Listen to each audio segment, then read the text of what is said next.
Welcome back, everyone, to another deep dive. From AI-inspired insights from farmers.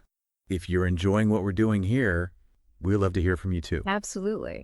Hit that like button, subscribe to the channel, and definitely leave a comment telling us what you want to see more of on this deep dive. We're always looking for new ideas, and we really value your feedback. So what farm-related mysteries are you dying to uncover? Right. What questions are keeping you up at night? Let us know, and maybe we'll tackle them in a future deep dive. Okay, let's unpack this. We all need food, right? I mean, it's fundamental, undeniable. But what if I told you that the very ground beneath our feet, the source of all that food, is actually emerging as a really powerful, often overlooked investment opportunity? It really is. People often think of, say, traditional real estate or maybe gold when they're considering tangible assets. But what's fascinating here is how farmland is carving out this unique and, well, increasingly significant space, especially in today's economy. Exactly. So for this deep dive, we're going to explore this surprising world of farmland investment. We've sifted through a whole stack of sources and financial reports, agricultural studies, you name it, to figure out why this tangible asset is getting so much attention right now. Our mission, really, is to pull out the crucial insights. We want to show you its remarkable stability, its income potential, and its really unique position in a diverse portfolio. Think of it as your shortcut, yeah. To becoming really well-informed on a topic that blends economics, sustainability, and, well, quite literally the basics of life. So what exactly is driving this interest in farmland right now? I think it boils down to some pretty fundamental global truths. First, there's just the undeniable trend of global population growth. The UN thinks we'll hit nearly 10 billion people by 2050. Right. And all those people need to eat, which directly ramps up the demand for food and inevitably for productive land. And that leads straight to a major challenge, doesn't it? Where's that food going to come from? Exactly. Because while the population's growing, we're seeing the opposite trend with farmland, a steady decline in available acreage. Our sources show the U.S. lost nearly 20% of its total farm acreage since the mid-60s.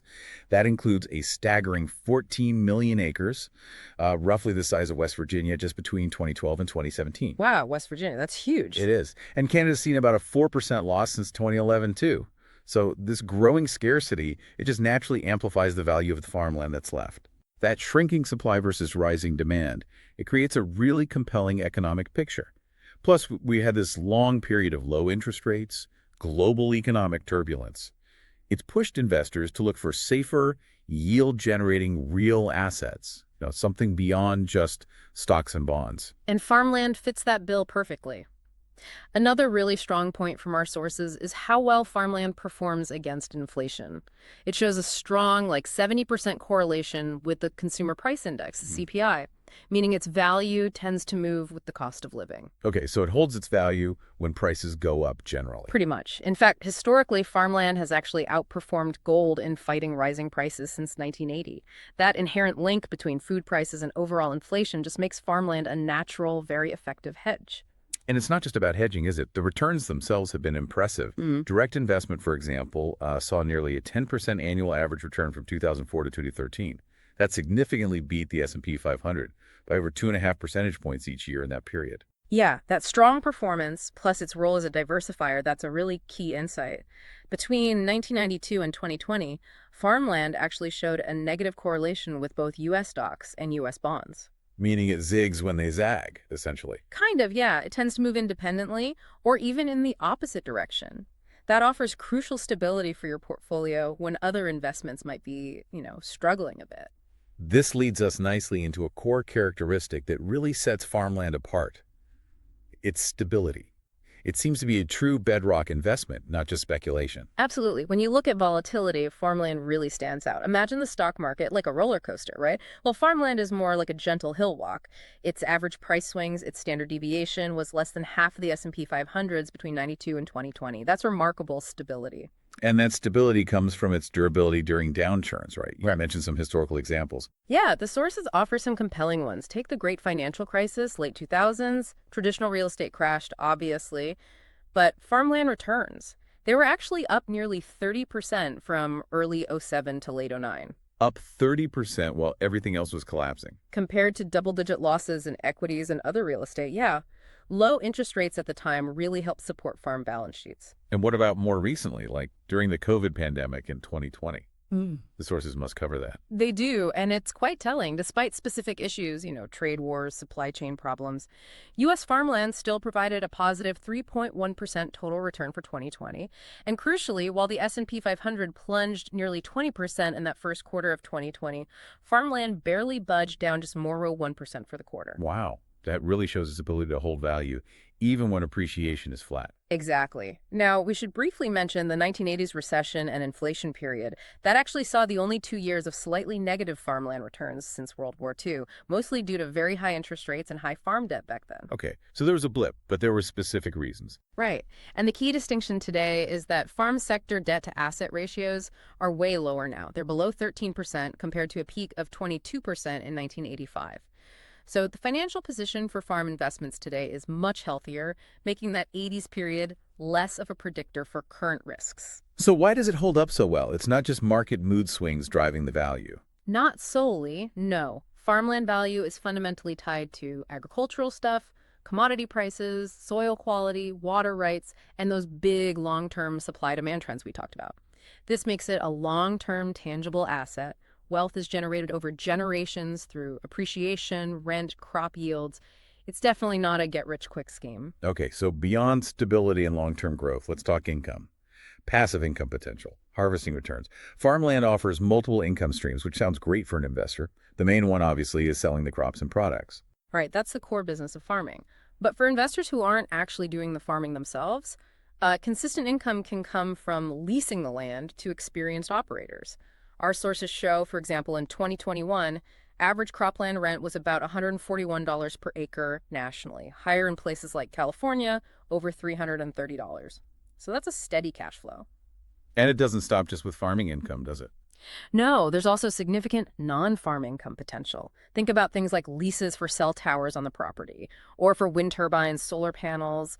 Even selling carbon credits is becoming a thing. It's diversified income from the land itself, beyond just what grows on it. That's diversification within the asset itself. Exactly. And what's really encouraging is that farmland has generated positive annual operating income returns every single year since 2000. Every year.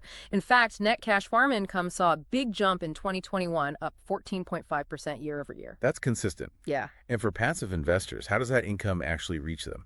Well, these modern fractional ownership platforms often streamline it. They provide income through cash distributions that mirror the farm's operations and harvest schedule. Usually that's like quarterly, semi-annually, or annually. Okay, interesting. Now let's shift to Agri-Investor Insights, navigating the landscape. There are nuances here, right? Not all farmland is the same. Definitely not. Performance varies. For instance, permanent crops, think fruits, nuts, vineyards, they yielded higher average returns, around 14.2% from 2000 to 2020. That's compared to row crops like corn or soybeans, which averaged about 10.6% in the same period. Okay, so crop type matters. What about leverage, using debt? Ah, yes. Leverage can amplify returns significantly, but also risk, of course. Our sources show that leveraged total farmland investments averaged an impressive almost 25% annually from 2004 to 2013. That massively outperformed the S&P 500. Nearly 25%. That's huge. But, okay, beyond the pure numbers, there's another side to owning farmland, isn't there? A sort of sentimental appeal. There really is for many people. There's a kind of pride in owning land that literally feeds the world. A deep sense of security, maybe, as a safe haven asset. Or even just the joy of it being a family heirloom, or maybe a place to get away to. But getting your hands on it directly, that's not easy, is it? The ownership landscape is pretty tight. It is. Most U.S. farms, something like 97%, are family-owned and privately held. And while most land is owner-operated, about 39% of U.S. farmland is actually rented out. Rented? By whom? Well, a big chunk, about 80% of that rented land, is owned by what they call non-operator landlords. And interestingly, 38% of those landlords are actually retired farmers. So they hang on to the land even after they stop farming it themselves. Makes sense. So what are the hurdles for someone new trying to get in, especially without a farming background? Well, first, scarcity. Like we said, it rarely hits the open market because of that sentimental value and long-term family ownership. Second, you really need regional expertise. Success often hinges on deep local knowledge, specific regions, microclimates, soil types. Stuff you can't just Google easily. Pretty much. And finally, there's the operations side. You need to find trustworthy farm managers or operators, or lease to the right co-op. That's really tough without local connections. Okay, so the benefits are clear, but we absolutely have to talk about the risks. It's not all smooth sailing. Not at all. Eh. First, illiquidity. Farmland is what they call a lumpy asset. Lumpy, like hard to divide. Exactly. Like a big block of cheese, you can't easily sell off a small slice. It can take years to sell a farm. So it's a long-term commitment. Think 10 years plus easily.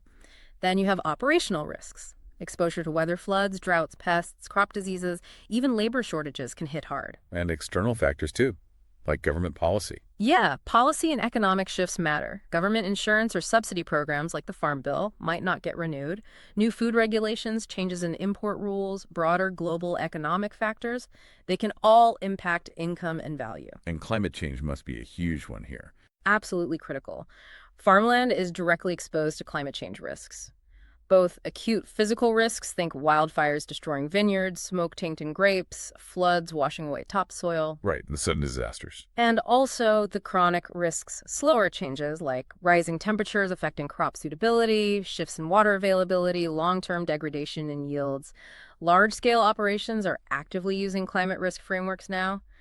Basically, a structured way to assess risks, figure out how to avoid or mitigate them, maybe through better farming practices or tech transfer risk via insurance, or consciously accept what remains. That sounds complex but necessary. Any other risks we should cover? A few more.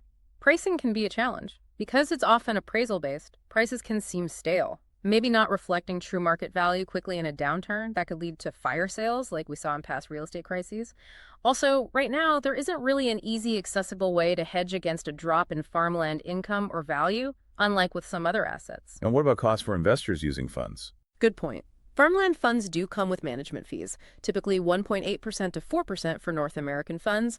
That reflects the specialized knowledge and boots-on-the-ground management needed. Plus, many funds have initial lockup periods, maybe 1 to 5 years, where you can't easily get your money out, and redemption penalties even after that, maybe up to 8 years. That's to prevent disruption to the long-term nature of the investment. Okay, lots to consider on the risk side. Let's look ahead now. Future outlook. Growing horizons. Is demand likely to keep increasing? The signs point that way, yes. Our sources show a really significant surge in farmland-focused investment funds. Fewer than 20 globally back in 2005, up to 220 by 2023. A lot of that is driven by investors specifically seeking that downside protection we talked about. And we're seeing changes in who owns farms, too, like more corporations. That's another interesting trend, yeah. A global shift towards more corporate farm ownership. Japan is a key example. They have an aging farming population, and there are actual calls for companies to take over farmland just to stop it from being abandoned. Corporations might offer more stability, maybe better work-life balance, attracting younger people. They can also consolidate smaller plots into larger, potentially more productive units. And technology is playing a role in opening things up for individuals. Hugely. This is where innovative fintech platforms come in. They're enabling fractionalized ownership. This really democratizes access. It breaks down those historical barriers, the high cost, the need for deep expertise, making it possible for many more individual investors, maybe people new to farming or just curious, to get involved. So connecting all these dots, the outlook seems pretty solid. Yeah. The bigger picture suggests farmland is well-positioned to keep being that defensive, low-volatility asset, providing stable, positive returns and capital protection, especially when economic times feel turbulent. The fundamental drivers, populations, scarcity, inflation hedge, they seem to be strengthening, not weakening. Okay, so if you, the listener, are intrigued by this, especially if you're maybe new to farming concepts or just exploring different assets, how do you actually get started? Is it only for the super rich? Not anymore, thankfully. Through those fractional ownership platforms we mentioned, you can often start with as little as, say, $10,000. That's a real game changer for individual access. $10, okay, that makes it much more accessible. So, as a bonus insight, let's give people a checklist. What should you look for when evaluating a farmland opportunity? Good idea. We've distilled a checklist from our sources. First, risk management and due diligence. Does the opportunity have a clear plan for assessing and managing climate risks? Both the acute ones, like fires and floods, and the chronic ones, like water scarcity or heat stress. What are their strategies? Avoid, mitigate, transfer risk via insurance, accept. Okay, check climate risk strategy. What's next? Second, diversification. Is the investment spread across different regions? Different crop types, permanent versus row crops? different operating models. This helps smooth out bumps from commodity price swings or localized problems like bad weather. Makes sense. Don't put all your crops in one basket, literally. Third, management expertise. Who is actually running the farm day to day? Do they have specialized knowledge? Crucial local connections. A proven track record in due diligence soil tests, water evaluations, pest control. Are they using environmentally sound practices and modern tech? Right. The people on the ground matter hugely. Number 4. Fourth, financial structure and liquidity. You need to understand the fees, management fees, performance fees, what's the debt-to-asset ratio, are there lockup periods or redemption penalties you need to be aware of. Get clear on the financial nuts and bolts. Got it. And Finally, number 5, income and appreciation potential. Evaluate the historical income yield and the potential for the land value to grow. Consider factors specific to that crop type and that particular location. What are the realistic return expectations? excellent. Risk, diversification, management, financials, and potential. That's a solid checklist. So to wrap up, we've really unpacked a compelling case for farmland. Its stability, its income generation, its power as an inflation hedge, its diversification benefits, especially valuable in uncertain times like these. And it leads to a final thought, perhaps. As the world grapples with big challenges like food security and economic volatility, how might a tangible investment in the very ground that sustains us offer you more than just financial returns? Could it provide a unique sense of security and perhaps even contribution for your portfolio, something to mull over?